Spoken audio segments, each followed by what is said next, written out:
We're getting closer and closer to Christmas and also closer to the transfer window. So the news does not stop. Lots to talk about. So we're going to go and give a quick update on all the stories coming out. The big one at the moment that caught my eye was seemingly the disagreement between David Sullivan and Nuno Espirito Santos over the direction we should be taking on with our transfer strategy. So we're going to get into that. I mean, look, surprise, surprise. Fulkrug has done the deal. It's a done deal. He's now in Italy to complete his transfer to AC Milan. There's players being linked left, right, and centre now. Chris Woods, Charlie Creswell, Adama Traore. We're going to get into all of that, mate. It is crazy season coming up. Yeah, it is crazy season. But before we do that, thank you to our sponsors, OK Jerseys, for this video. You can get your £15 football shirts on okjersey.com. Scan the QR code up there and use the discount code Nicky10 for 10% off. I know it says 8% off, but it's Nicky10 for 10% off of your jerseys. Coming up to Christmas, it'd be a perfect way. But yes, yeah. So ex-employee has been doing updates, keeping busy. It's a busy time of year for him, aside from Christmas. And been reported that he said that Nuno's preferences for the upcoming transfer window is to sign domestic targets, players that play in this country, whereas the board, Sullivan, are not convinced there is great value available. Sullivan will once again be involved in dealings and could go for targets given to him by agents. So that hope that the transfer window could save us is dwindling. Yeah. It's dwindling because same old, mate. Yep. I was worried this was going to happen, to be quite honest with you. Once that director of football went, as we all know, Sullivan likes to get his hands dirty with the transfers. He likes to take all the credit when they go well, but he doesn't like to take any credit when it goes shit. And, I've always been saying you've got to give Nuno a chance. You've got to give him his own players. And if that doesn't happen, Dan, I'm afraid that my hopes and stuff are going to start to dwindle because, you're going to employ a manager. And I know he hasn't had the last two were not the managers we needed to employ. And we needed to, to give that sort of money to. And I know he has. And I know what Sullivan's like. He's a little bit twitchy when it comes to giving people money. But I am quite confident that Nuno will get it right, given his staff and given his transfer. And it just doesn't seem like he's been given any of it. And I think what Sullivan realistically is looking at is that there is a big possibility that we could go down and he don't want to be spending any money, which, we're putting the lunatics in charge of the asylum at the minute, mate. And it doesn't look good. No, not at all. I mean, I think it was post-match pint or Friday night pint. It might be Friday night pint. I remember saying when we talked about transfers, that was my preference was domestic targets. Try and sign players that play in this country, that are hungry, that want to play for West Ham. See West Ham as a step up. So I completely agree with Nuno's approach. I think where we are. Yeah, the thing is, we need proven players, and we need players that can come in. Looking at, we need a fucking centre forward, right? Desperately need a centre forward. Look, Callum's doing okay, but Callum hasn't got the legs, right? And when you're looking at what we're looking at, and we're looking at Adama, listen, whether you think Adama's good enough or not, obviously Nuno's a big, a big fan of his because he tries to sign him for Forest, so he's got something that Nuno likes. The pace would be, massive for us. But you look at like what he's looking at, Chris Wood and people like that, and then you look at what we've signed in the past when it comes to strikers. Even when you're looking at the likes of like Haller and Scamacca, they haven't worked. So the fact that he's going to go out and look at his agents and look for people that are going to get value. We at this particular stage in time, Dan, we don't need value. We need some, we need some quality through the door. People that can, we know that are going to hit the ground running, or at least hope that are going to hit the ground running with a bit of proof in this country that they, nobody's guaranteed. That's for sure. But if you're going to have the best chance, because we need it from day dot, the day they come in the door, and we need them ready to go and up to speed. because we haven't got time to fuck about. You know, getting people from abroad and, you know, people that he's, you know, that are obviously like being sort of recommended by agents that, you know, obviously nobody else fucking wants.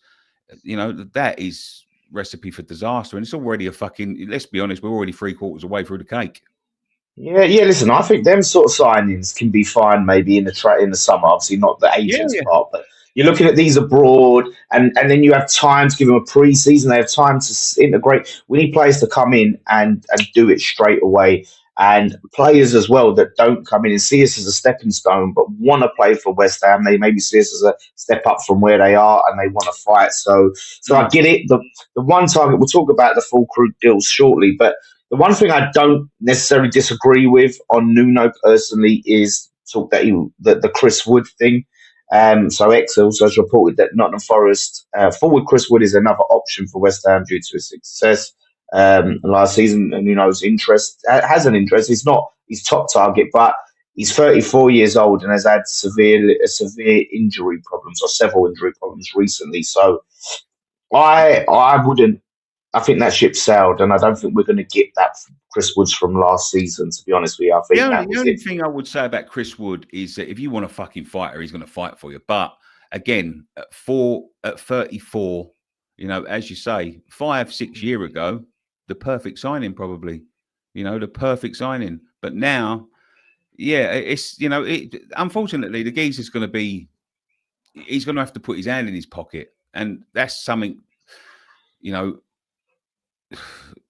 If you look at over the years, he doesn't like doing that. You know, he doesn't like doing it. And, you know, the position we're in at the minute, you're really going to have to dig deep with wages as well, because it's, you know, as I heard on Talk Sport earlier, Rory Jennings was talking, and a great article, and I'm going to do a video about that tomorrow, actually.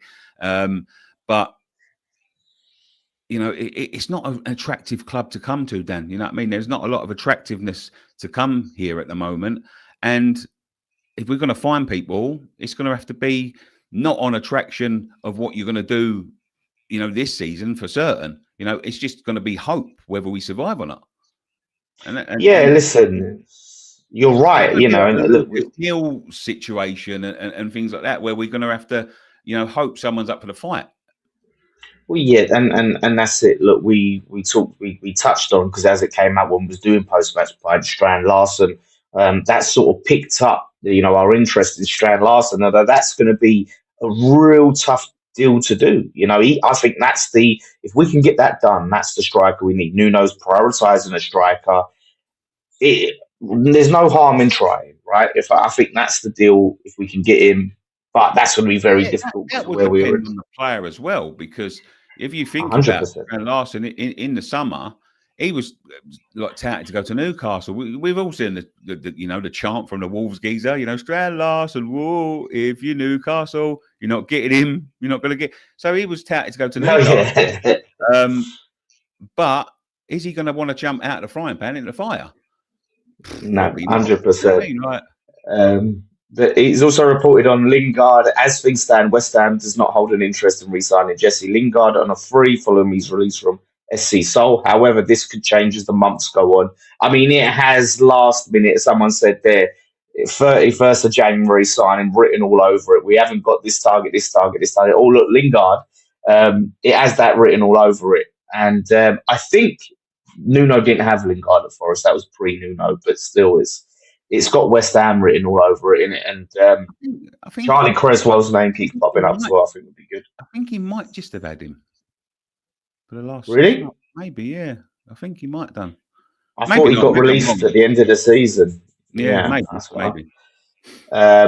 So yeah, and Charlie Creswell was still someone that we're looking at, which I think would be a good 23-year-old centre back. We need a centre back and striker. 100% we need, and I think he seems to be a player, I think, who has the right stuff, and will probably be an upgrade on Kilman. And I know we've had a little bit of a tiff yesterday over this sort of thing, but the more news that comes out and the more our strategy comes out, the less confident I am, in fact, of what's going to go on with this club. I don't necessarily think it's going to come down to football. I think it's going to come to the decisions off the pitch. And already starting to argue with a geezer that you had to you know, it was quite hard to convince him apparently to come here, and we've convinced him. And it seems like, you know, the first thing he'd done when he came in the door, he told him he couldn't have his backroom staff, which is fucking mental.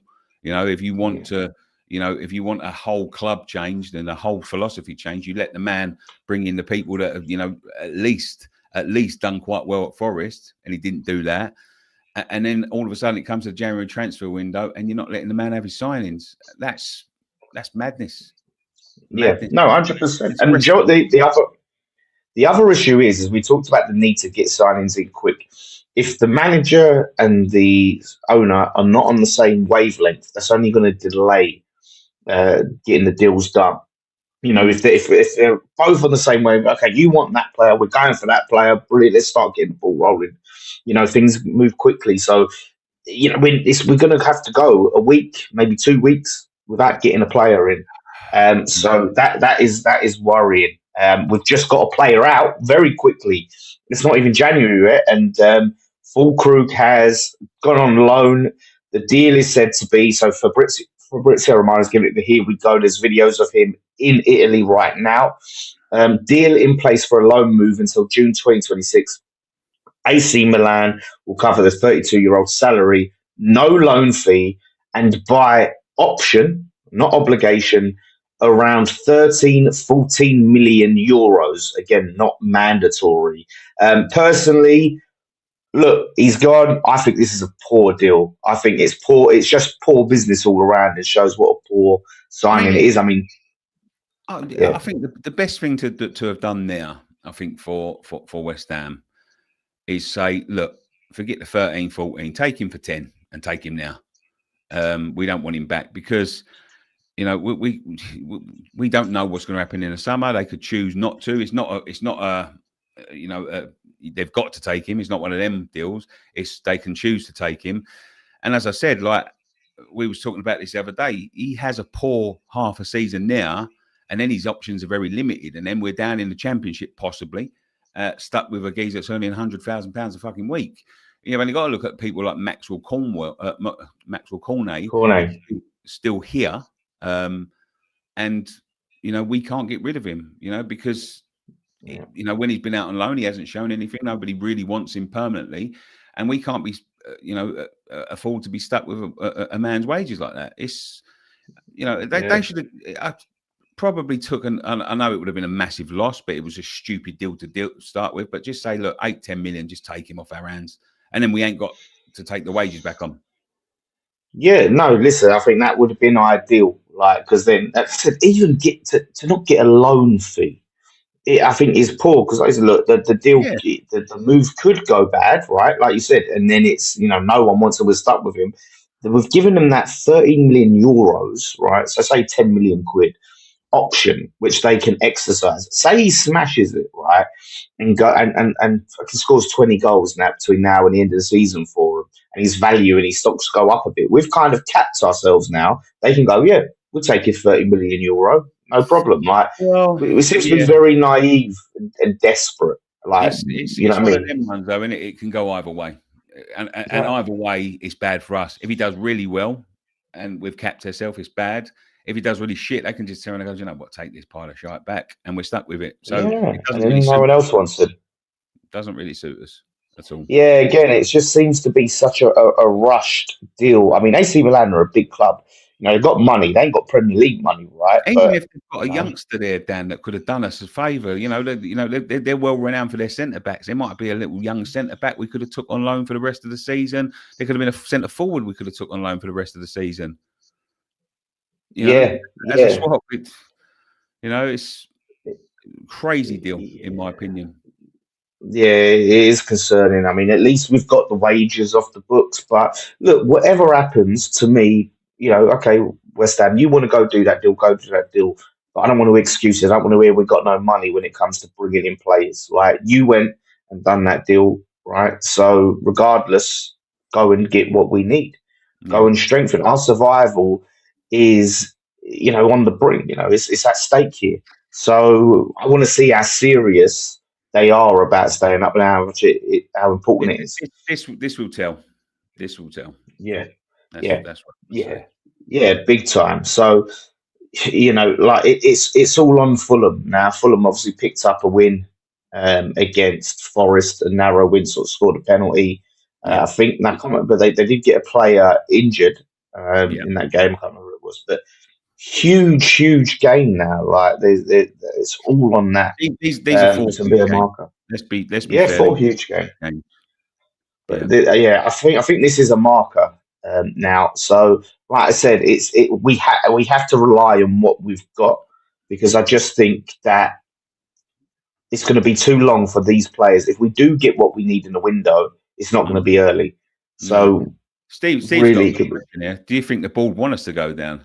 Actually, Steve, I wanted to talk about that. Actually, I'm going to bring something up later on in the week. So watch this space, because I've got some pretty damning news about that, I'm afraid.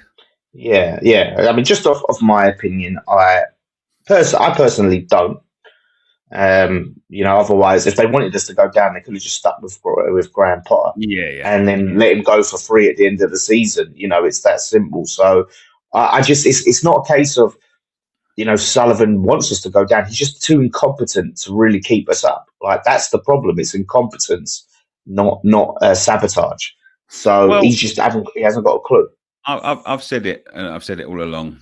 When it comes to sort of bald mouthpieces, and when we had that discussion with Sean Whetstone at the beginning of the season, and this was before we'd made any signings, before we'd signed Fernandes, and he asked me, "Do I really think this team can go down?" And he's a sort of a reflection of the guy. And when he's sort of like, obviously communicating that, we ain't got no chance of going down, it's always based on other people being worse. They have got no idea of the quality. I mean, you look at the quality of the players we've got for the money we've paid for them. And let me just say this, right? Todibo and Kilman cost more money than Gabriel and Saliba. Let that just resonate for a minute. Like, the recruitment has been absolutely awful, and there is no quality in the squad, at least along the defensive line, especially centre backs.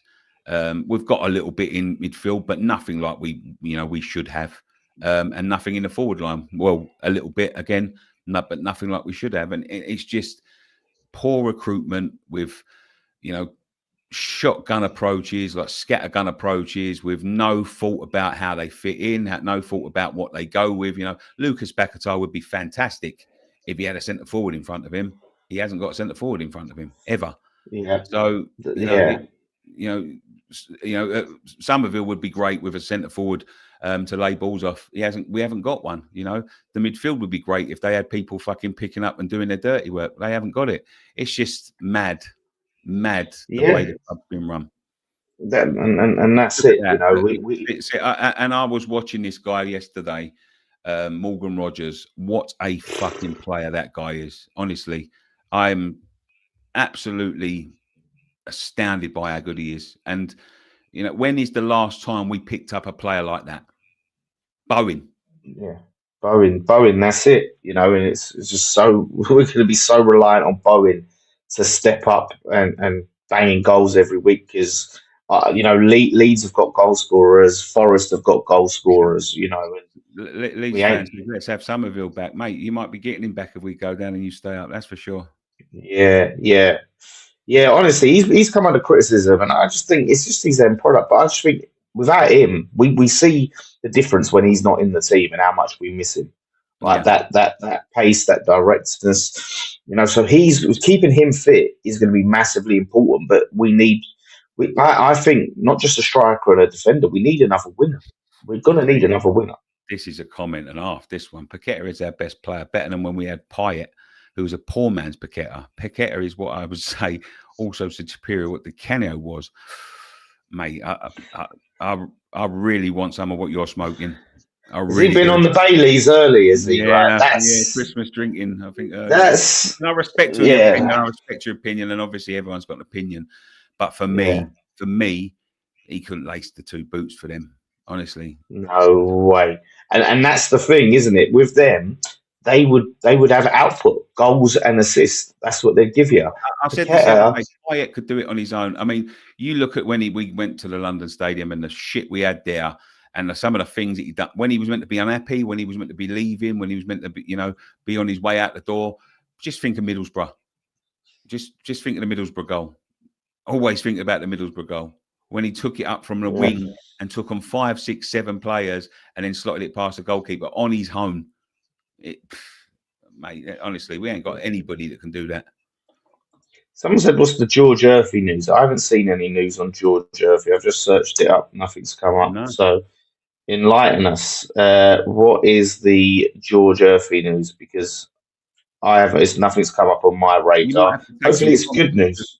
I have got a builder coming in. As you can see, the room's getting decorated. It's starting. The whole thing's starting. And he is here right now. So I'll have to start right now. It's up to you if you want to take some comments or whatever. But yeah. Okay. Yeah, we'll take some comments. I want to see if we get some Murphy. I'll see what this Murphy news is. Didn't Moyes reject the chance to sign Rodgers from Borough? I mean, if that's true. I don't think so. But then again, you always get players that are rejected from all sorts of clubs. It's one of them things. Maybe he did, maybe he didn't. Who knows? But yeah.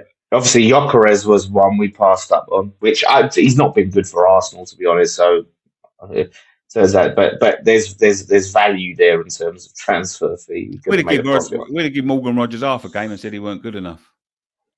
Oh yeah, 100%. Like well, this is the thing when people was talking about Calvert-Lewin, like we missed on Calvert-Lewin. We wouldn't have got Calvert-Lewin that Leeds have. They're playing 2 up top now, which is getting the best of them. We wouldn't have done that. Yeah, we wouldn't have got that. So yeah, like I said, I'll take some comments for our wrap up. Hopefully I'm going to duck out there. I'm going to let this guy come in. Is that all right? Yeah, go for it, mate. Thank you, mate. Thank you. Thanks, nice everyone. One, mate. Nice one. Nice to see you this afternoon. Merry Christmas, by the way. Oh yeah, it's Christmas. You'd be forgiven for forgetting the fact that it's so miserable for West Ham right now, but we won't let it bother ruin our Christmas. Do you know what? Actually, I think check that box that stops my comments coming in halfway through. I feel like Nuno does not have it in him to make us survive. So far, again, it's a touchy subject, Nuno, but it's the certain decision making. It's grinding out wins. He hasn't shown that he's capable of grinding out wins for us so far. And these next 4 or 5 games, this is where he's really going to have to show it. Because where we are in the league is obviously going to really also impact the signings we make. That perception to the players that we're signing. If we're in the bottom 3, it just makes it a lot harder, because players don't want to have relegations on their CVs. They don't. No one wants that. So it's really imperative that we just get ourselves in as strong as position as possible. There's no reason why we can't go on a run of wins. Now obviously the reason would be that we just haven't done it so far. But there's been performances there. It just comes down to game management, seeing out games, and actually having the players fight, put a shift in. All those relegation cliches that we say, we're going to need it all. Start with Fulham. You win Fulham, that's a really good marker. That's a good statement of going, okay, first key game, done. Brings the positivity going into the Brighton game then, especially in the stadium, and then we kick on from there, and that's it. And it changes the dynamic and the feeling around the club. We'll still be in the bottom 3 if we win those 2 games, but we'll feel a lot more optimistic, a lot more positive. So let's hope we can kick on. For some reason, the comments ain't coming anymore. They've just stopped. So that's probably a YouTube thing or a StreamYard thing. So yeah, let us know how optimistic you are going into this transfer window. Like I said, it is a StreamYard thing because I can see all the comments coming in now. Yeah, like I said, the news isn't positive, but it's not surprising. we know what the situation is. We just have to hope that we stumble and bumble onto success when it comes to players, that we just happen to get the right player that clicks. You know, we've seen it before with Souček, made an instant impact. You know, we've had it before. What is on the top of that tree? It's an angel. An angel. You ever seen I'm a star man myself, but yeah, it's angels. I think I've had that a long time, a long, long time. So yeah, huge month ahead of us, off the pitch and on the pitch. But all starts with Fulham. Like I said, I don't care about anything about the transfer window yet until we do what we need to do with these players, because we've got 4 key games before we even think about getting a player in, before we have a chance to get a player in. So, yeah, let's see. Listen, everyone, thank you so much for watching. Like I said, it's not the happiest of updates, I know, but listen, don't let West Ham ruin your Christmas. I hope you all enjoy it. I hope you all have a fantastic time. Nicky said he's got a video coming out tomorrow. We'll keep you up to date. We might still be having a Friday night party on Boxing Day. And yes, like I said, while I'm here in Colchester, on Mersey Island, in fact, I've doxed myself, but I will still be keeping you all updated. So hope you all have a good one. Wish you all the best. No, I didn't decorate the tree. It's decorated when I got here. Stream until Christmas Day. But yeah, like I said, stay tuned and drop us a subscribe and a like on your way out, please. Appreciate you. One thing left to say.